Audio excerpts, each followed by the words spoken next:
사람은 살면서 누군가를 만나고 누군가에게 영향을 주고 영향을 받습니다. 지난 주중에 제가 가깝게 지내던 친구들을 만나서 이야기를 하게 됐습니다. 목사, 왜 미국 대통령 누가 될 것 같아? 여러분은 뭐 저만 그런 질문을 받았던 건 아니지만 여러분에게도 누군가 그런 질문을 했으리라 생각합니다. 조심스럽게, 아주 조심스럽게 누가 될지 뚜껑 열어봐야 되는 거 아니야? 그랬더니 한 친구가 옆에서 그럽니다. 해리스가 될걸? 그럽니다. 그랬더니 또 한 친구가 옆에서 아니야, 트럼프가 될 거야 하면서 얘기를 합니다. 미국이란 나라가 그렇게 진보주의자들이 많은 백성이 아닌 나라라는 거예요. 굉장히 보수적인 나라라는 거예요. 그래서 그 이야기를 하고 난 뒤에 돌아와서 이런저런 생각을 해보았습니다. 왜 생각이 꼬리를 물었냐면 요즘에 제가 만나는 분 중에는 경상도 분이 있고요.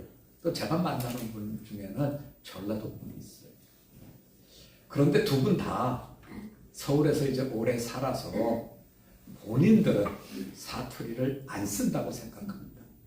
그런데 저는 그분들과 얘기하면 한 70% 정도 밖에는 못 알아듣습니다. 사람의 생각 잘 바뀌지 않습니다. 살면서 우리들의 습관이 사투리를 만들어내고 그 습관이 자리 잡으면 체질이 됩니다. 이런 것처럼 우리가 세상을 살면서 변화될 것 같지만 잘 변화되지 않습니다.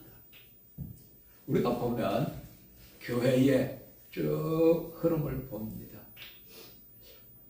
사람들이 한 분 한 분 사도들이 다 세상을 떠난 뒤에 요한 사도에게 묻습니다. 요한 사도님, 예수님은 누구십니까? 이것을 요한 사도가 처음 대한 질문은 아니었을 겁니다. 초창기에는 예수님은 어떤 기적을 행했습니까? 이런 거 물어봤을 겁니다. 초창기에는 예수님은 키가 얼마나 됩니까? 뭐 이런 것도 물어봤을 겁니다. 어린아이처럼 키가 크냐, 얼마나 뚱뚱하냐, 말랐느냐 이런 걸 물어봤을 겁니다. 예수님은 산수를 잘합니까? 초등학교 학생이라면 그런 걸 물어봤겠죠. 이런 질문이 점점 자라서 요한 사도가 밤모섬에 유배 갈 때쯤 해서는 예수님은 어떤 분이십니까? 하는 질문으로 바뀌어졌을 겁니다. 요한 사도는 이렇게 답을 줍니다. 우리 한번 같이 해봅시다. 하나님은 사랑입니다. 자, 하나님은 사랑입니다. 우리 너무나 잘 알지요. 그런데 요한 사도는 하나님은 사랑입니다 하면서 이렇게 얘기를 합니다. 사랑하는 자들아, 우리가 서로 사랑하자. 사랑은 하나님께 속한 것이니 사랑하는 자마다 하나님으로부터 나서 하나님을 알고 사랑하지 아니하는 자는 하나님을 알지 못하니 이는 하나님은 사랑이니라. 우리는 하나님은 사랑입니다라는 말씀을 기억하지만 요한 사도가 성령의 감동 가운데 해주고 싶었던 얘기는 하나님을 아는 자와 하나님을 알지 못하는 자. 이 구별은 교회 안과 교회 밖에 대한 이야기가 아닙니다. 교회 안에 있는 성도들에 대해서 이 사람은 하나님을 아는 사람이요, 이 사람은 하나님을 알지 못하는 사람입니다. 하나님을 알지 못하는 이유는 하나님께서 하신 사랑을 느끼지 못하고 듣지 못하고 보지 못했기 때문에 알지 못하는 자로 사람인 것을 모른다는 것이요. 우리가 짚어보면 요한 사도는 아마 다른 사도들보다 훨씬 오래 살았습니다. 예수님의 십자가 죽으심과 부활과 승천 그 뒤에 이것은 대개 예수님 태어나신 30년 지났을 때 이야기라고 하면 순교자는 벌써 초대교회 때부터 나타나지 않습니까? 교회가 시작돼서 10년이 지나고 20년이 지나고 30년이 지나고 순교자 된 사도들의 죽음을 접하면서 한 분 다 떠났을 때 요한 사도는 마지막까지 생존했던 그 시기가 60년, 70년 긴 세월을 복음을 전하면서 살았던 그의 인생의 마지막이지요. 그 사이에 60년, 70년 지난 이 사이에 얼마나 많은 예수님에 관한 말씀을 전했겠어요. 예수님은 동정녀의 몸에서 태어났습니다. 예수님은 이 땅에서 3년 공생애 속에 세상 사람들과는 다르게 천국의 왕 되신 분으로 세상을 다스리는 여러 가지 기적들을 보여주셨습니다. 예수님은 하늘 보좌를 버리고 이 땅에 와서 우리를 위하여 대신 희생 제물로 대속자의 길을 걸으셨습니다. 예수님은 죽음으로 끝난 것이 아니라 하나님이 세상을 만드셨던 때처럼 부활하시고 우리에게 영생의 길이 되셨습니다.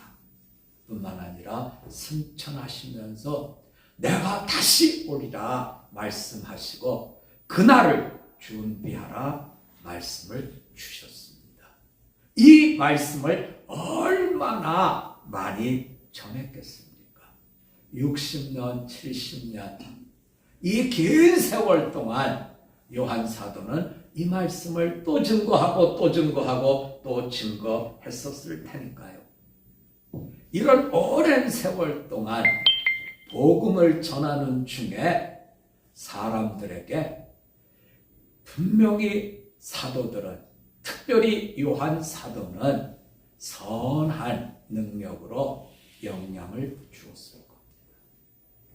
자, 우리가 생각해 보셔야 될 것은 선한 능력으로 영향을 주면 이것이 습관이 되고 체질이 되고 하나님께서 주신 거듭난 자의 모습으로 바뀌어져 가야 된다는 거죠. 요한 사도는 분명히 얘기합니다. 하나님을 아는 분은 하나님은 사랑이요 나는 그 사랑을 입은 자입니다 고백하고 살겠지만 하나님을 알지 못하는 사람은, 느끼지 못하는 사람은, 아파하지 않는 사람은 아무리 선한 영향력을 주어도 하나님을 알지 못하는, 사랑을 알지 못하는, 먹어도 뭔지 모르는 안타까운 모습으로 산다는 거죠. 엊그제 전화를 한 분하고 했습니다. 목사님, 많이 좋아졌습니다. 배우자가 아파요. 많이 좋아졌다는 겁니다.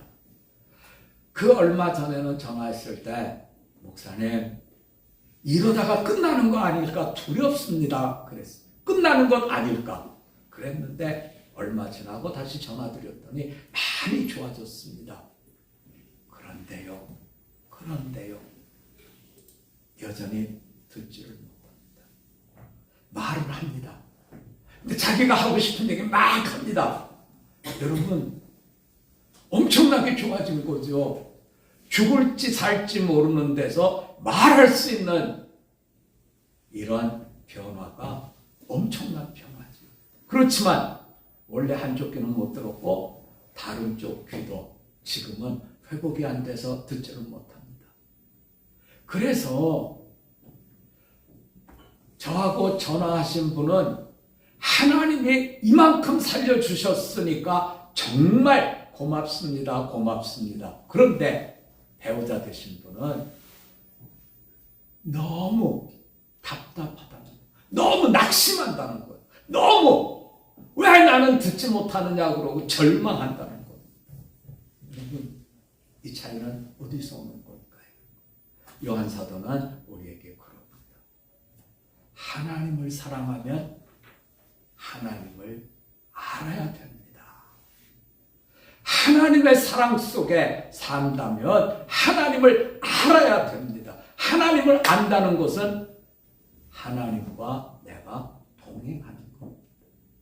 여러분, 우리가 가족을 이루고 결혼해서 같이 삽니다. 성경은 그것을 같이 사는 이것을 안다라고 얘기합니다.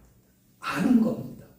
그래서 알아야 사랑을 느낀다는 겁니다. 알아야 아파한다는 겁니다. 알아야 참으로 마음속에 그 모든 것을 공유하는 자가 된다는 거지요. 하나님은 여러분에게 어떤 분이십니까? 여러분에게 하나님은 어떤 분이십니까? 어떤 분에게는 소망을 주시는 분이요.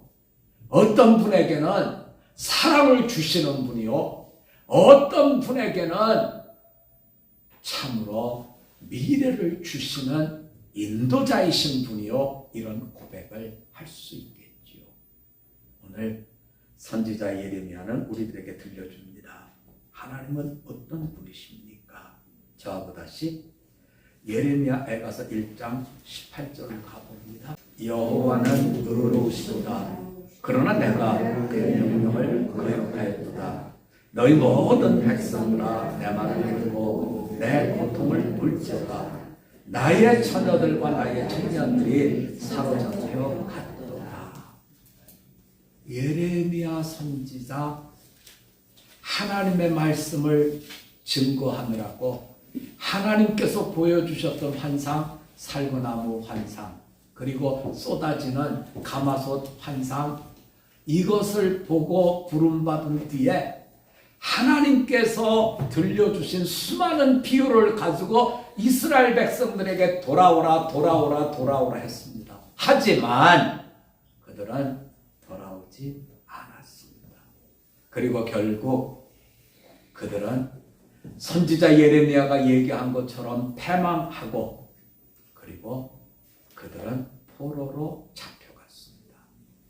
자, 이런 때에 예레미야 선지자도 바벨론으로 끌려갈 때는 같이 끌려갔다가 풀려났고, 애굽으로 도망간 사람이 있을 때는 애굽으로 잡혀갔다 도로 풀려났고, 감옥에 갇혔고 땅에 묻혔고 매도 맞았고 수없는 고난 속에 하나님의 말씀을 전했지만 돌아온 것은 고통과 고난의 삶이었습니다.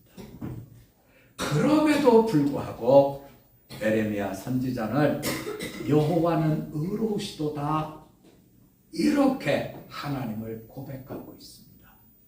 하나님은 의롭다. 다시 말하면 나는 어떤 사람입니까? 물을 때 나는 의롭지 못한 자입니다.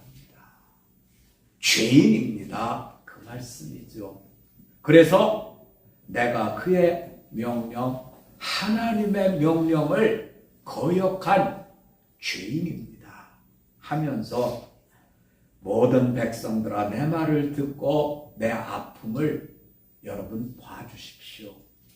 지금 포로로 잡혀간, 바벨론의 포로로 잡혀간 젊은 처녀, 젊은 총각들을 뭐라고 얘기하고 있냐면 나의 처녀들, 나의 청년들, 나의 내 새끼들이 지금 잡혀갔습니다. 이유는 내가 하나님의 명령을 어떻게 했다고요? 거역했다. 내가 조금 힘을 내서 했어야 되는데 하는 안타까움을 얘기해 주고 있는 것이죠. 그럼 왜 이런 상황이 벌어졌습니까? 예레미야 선지자는 마지막까지 이렇게 외쳤습니다. 바벨론 포로 끌려가십시오. 그리고 그곳에서 사십시오. 집을 짓고 애를 낳고 바벨론을 위해서 기도하면서 사십시오. 이것 때문에 매국노라고 사람들이 비난했고 죽여야 된다 그랬고 고통을 겪은 것이지요. 왜 그랬을까요? 이스라엘 백성들은 성전을 갖고 있습니다. 이스라엘 백성들은 율법을 갖고 있습니다. 이스라엘 백성들은 하나님께 나가서 제사를 지냅니다. 다시 말하면 이분들은 성전과 율법과 언약궤와 제사를 통해서 우리는 하나님과 연결되어 있고 하나님을 안다고 생각했습니다. 그런데 하나님은 난 널 모르겠다는 거. 왜 그랬을까? 제가 목회를 하면서 안타까운 상황들을 대할 때가 있습니다. 난 목사님, 난 저 사람 때문에 못 살겠어요. 왜요? 아이, 저 사람이 말이에요. 바람이 났어요. 난 저 사람 때문에 못 살겠어요. 저런 이상한 성격인 줄 몰랐어요. 여러분, 참으로 아픈 이야기들이지만 이들은 못 살겠다는 거. 그러면 제가 마지막으로 늘 물어보는 게 있습니다. 그분이 처음에는 안 그러셨나요? 그때는 안 그랬어요. 정말 안 그런 걸까요? 안 보인 걸까요? 여러분은 어떻게 생각하십니까? 안 그런 거예요? 그때는 안 보인 거예요? 이스라엘 백성들이 나는 하나님과 연결되어 있는 하나님의 백성이라고 생각하면서 우상에 가서 절하고 그리고 자기들이 원하는 걸 얻기 위해서는 아세라 목상, 바알, 산당에 올라가서 제사 지내고 심지어는 흰놈의 골짜기에서 자기 자식을 불에 태워서 인신 제사를 드릴 만큼 우상에 푹 빠져 있으면서도 늘 나는 하나님을 잘 알고 믿는다. 이렇게 생각한 것이요. 우리가 여기서 다시 한번 마음에 짚어주면 좋겠습니다. 은혜 받은 사람, 은혜 받지 못한 사람. 목사님 그거 어떻게 하세요? 엑스레이를 찍어보세요? 아니면 기도하셔요? 어떻게 하세요? 여러분, 은혜 받은 사람은 뭐가 보이냐면 내 죄가 보여요. 은혜 받지 못한 사람은 내 죄가 보이는 게 아니라 저 사람의 죄가 보여요. 저 사람의 죄가. 그래서 남 탓하는 것이요. 그래서 변명하는 것이요. 그래서 원망하는 모습을 가지는 거죠. 여러분, 우리가 예수를 믿고 나를 위해서 십자가에서 죽으신 예수님을 바라볼 때 그 대속의 은혜가 내 속에 들어오려고 하면 우리는 분명히 알아야 돼요. 하나님 앞에 은혜를 입고 내가 은혜를 입은 그 모습이 내 죄를 아는 것입니다. 어느 날 이스라엘 백성들이 부활하신 예수님에게 이제 물어봅니다. 예수님, 이 나라가 회복되는 게 언제입니까? 근데 예수님의 대답이 너무나 차가워요. 뭐라 그러시냐면 너희가 알 바 없다. 알 바 없다.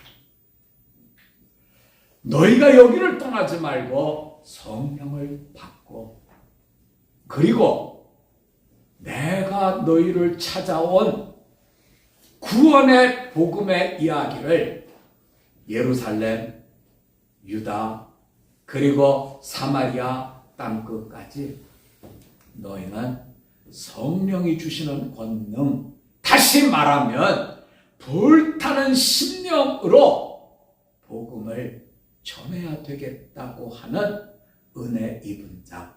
오늘 예레미야가 하나님은 의로우십니다. 그러나 나는 하나님의 명령을 거역했습니다. 이 엄청난 일들 때문에 하나님께서 내 처녀, 내 청년들이 사로잡혀 가도록 이렇게 됐습니다.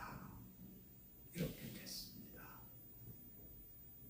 말씀을 묵상하면서 아브라함과 그의 조카 롯의 이야기가 생각납니다. 아브라함과 조카 롯이 가축이 많아졌습니다. 그래서 우물을 두고 일하는 사람들이 자꾸 쿵쿵쿵쿵쿵 싸웁니다. 오늘 보니까 아브라함이 보니까 싸우는 게 보이는 거예요. 그래서 롯을 부릅니다. 롯아, 우리가 한 친척 아니냐, 고류가 아니냐, 싸워서 되겠느냐. 그러니 우리가 가축이 너무 많아서 이런 어려움을 겪으니 이제 땅을 각자 나누어서 가도록 하자. 네가 오른쪽 하면 내가 왼쪽 하겠고, 네가 왼쪽 하면 내가 오른쪽 하겠다. 선택해라. 조카 롯이 봅니다.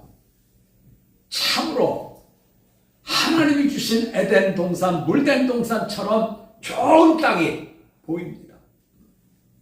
큰아버지, 저는 저리로 가겠습니다. 그래서 물된 동산 같은 땅을 선택하고 이제 옮겨갑니다. 이런 아브라함에게 하나님이 찾아와서 말씀합니다. 아브라함아, 아브라함아, 너는 내가 보여주는 땅 그곳으로 가라. 북쪽과 남쪽과 서쪽과 동쪽을 바라보면서 내가 가라 하는 땅으로 가라. 아브라함은 헤브론 마므레 상수리 이 터전을 봤습니다. 그런데 조카 롯은 눈에 보기에 좋은 땅 소돔으로 들어가는 것이죠. 우리는 살면서 선택을 늘 합니다. 하지만 그 선택의 길에서 아브라함의 선택같이 하나님이 주시는 길로 가는 분도 있고, 롯과 같이 하나님의 평가는 죄악의 땅인데 이것을 선택하는 분도 있더라는 겁니다. 훗날 이 소돔 그리고 그 옆에 있는 고모라 땅에 죄가 꽉 찼습니다. 드디어 멍 하고 터질 지경이 됐을 때 하나님께서 천사를 보내서 소돔을 다 보게 합니다. 그리고 심판을 얘기합니다. 그런데 여러분 참 묘하죠? 자, 우리 한번 찾아볼까요? 창세기 19장 29절입니다. 하나님이 그 지역의 성을 멸하실 때, 곧 롯이 거주하는 성을 엎으실 때에 하나님이 아브라함을 생각하사 롯을 그 엎으시는 중에서 내보내셨더라. 아멘. 하나님께서 소돔과 고모라 이곳을 엎으실 때에 하나님께서 기억한 것은 롯이 아니에요, 여러분. 누구를 기억했다고요? 아브라함. 자, 우리 한번 같이 해봅시다. 하나님이 나를 기억해서 내 가족을 살려주십니다. 자, 문제는 나예요, 여러분. 내가 얼마나 신실하게 신앙의 길을 아브라함처럼 걷느냐 하는 게 롯을 살려주는 디딤돌이 되는 것이죠. 자, 롯을 살려주셨습니다. 그래서 롯에게 소돔과 고모라에 대한 심판을 얘기합니다. 그런데 그 뒤에 나오는 이야기는 너무나 가슴이 아파요. 롯이 딸들이 있죠. 그래서 쫓아다니면서 사위들한테 가서 하나님이 여기를 멸하신대, 하나님이 여기를 멸하신대. 그 사위, 물론 롯도 마찬가지지만 하나님께서 심판 때 아브라함을 생각해서 길을 열어주셨고, 그 사위들도 친족의 범주에 들어왔기에 살려주려고 보냅니다. 그런데 29절입니다. 창세기 19장 29절입니다. 엎으셨을 때 내보내셨습니다. 그런데 어떤 일이 생깁니까? 14절을 볼까요, 여러분? 창세기 19장 14절입니다. 우리 한번 같이 보겠습니다. 같이 봅니다. 시작. 롯이 나가서 그 딸들과 결혼할 사위들에게 말하여 이르기를 여호와께서 이 성을 멸하실 터이니 너희는 일어나 이곳에서 떠나라 하되 그의 사위들은 농담으로 여겼다. 아멘. 농담으로 여겨서 안 떠나. 여러분 참으로 마음 아픈 이야기 아닙니까? 하나님께서 아브라함을 생각해서 그 조카 롯과 그의 가족을 살려주려고 하는 구원의 주를 주셨는데 농담으로 여겨서 그들은 떠나지 않았다. 자, 우리 한번 같이 해봅시다. 심판을 무서워하지 않는 것은 믿지 않아서입니다. 믿지 않으면 무서울 리가 없죠. 하나님을 믿지 않으면 심판의 그날이 두려울 리가 없지요. 오늘 성경은 우리들에게 부탁합니다. 심판의 그날이 들이닥치기 전에 하나님께서 우리에게 주시는 구원의 주를 귀하게 여기고 이것을 붙들고 참으로 하나님 주시는 그 길을 걸어갑시다. 그 길을 걸어갑시다. 목회를 하면서 늘 느끼는 겁니다. 이런 어려운 저런 고통, 이런 답답함, 이런 속상함을 봅니다. 그럴 때마다 저는 이런 기도를 합니다. 하나님, 이 고통에서, 이 아픔에서 이길 수 있도록 도와주십시오. 이렇게 기도를 합니다. 그런데 그때마다 하나님이 들려주시는 말씀이 있습니다. 하나님께서 정말 크게 징벌하실 때는 고난도 환난도 징계도 아닌 가만 내버려 두는 겁니다. 가만 내버려 두면 내가 느끼지 못해서 아픔이 없습니다. 믿음이 없으면 두려움이 없는 것처럼 가만 두면 그는 두려움 없는 시간을 보냅니다. 하지만 그 결과는 소돔과 고모라의 멸망처럼 참으로 죽음의 길로 가게 되더라는 거죠. 이제 결론입니다. 어떻게 해야 은혜를 받습니까? 어떻게 해야 내 죄가 보입니까? 어떻게 해야 선지자 예레미야가 얘기한 것처럼 끌려간 백성들이 나의 처녀요, 나의 청년이요 이렇게 아프게 받아들일 수 있습니까? 예수님은 분명히 얘기하십니다. 내가 너희들에게 구원을 주었고 내가 너희들에게 생명줄을 주었는데 이것을 모르는 이유는 딱 한 가지. 뭘 못 받았다고 여러분?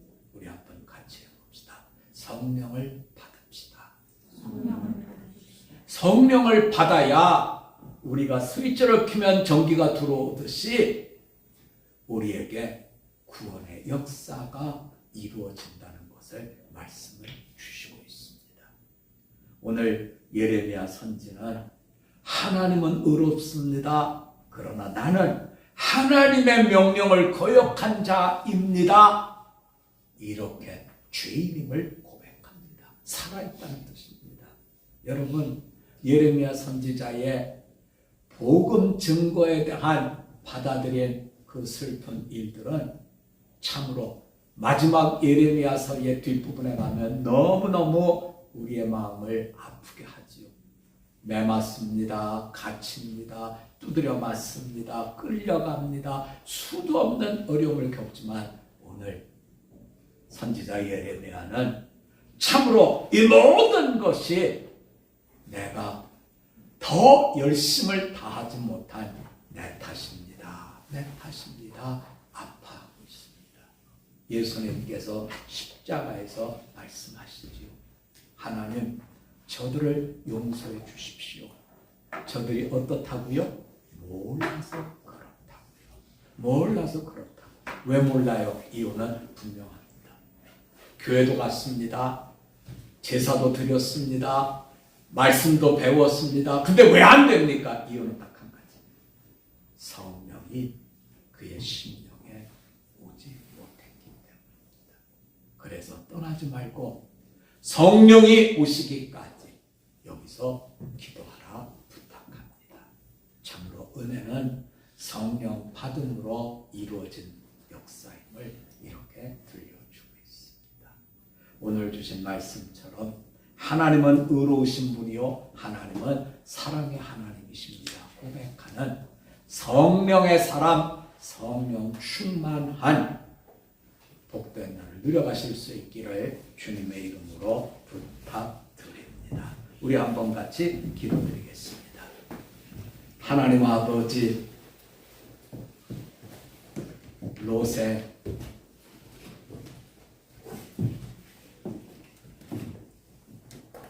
사위들이 농담으로 여긴 것은 그들이 하나님에 대한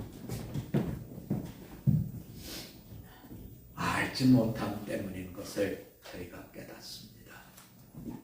하나님을 알게 하옵시고 알 수 있도록 성령 충만함을 허락해 주시옵소서. 성령님이 우리 마음에 오지 못하면 저희가 알지 못하는 자로 전락합니다. 하나님, 심판 앞에서 다가오는 종말의 날들을 알고 참으로 하나님은 의로우신 분이요 나는 하나님 앞에 죄인입니다 고백하여 은혜를 구하고 내 가족, 내 친족들에게 복음을 전하는 디딤돌로 받아 주시옵소서. 감사드리며 예수님 이름으로 기도드립니다. 아멘.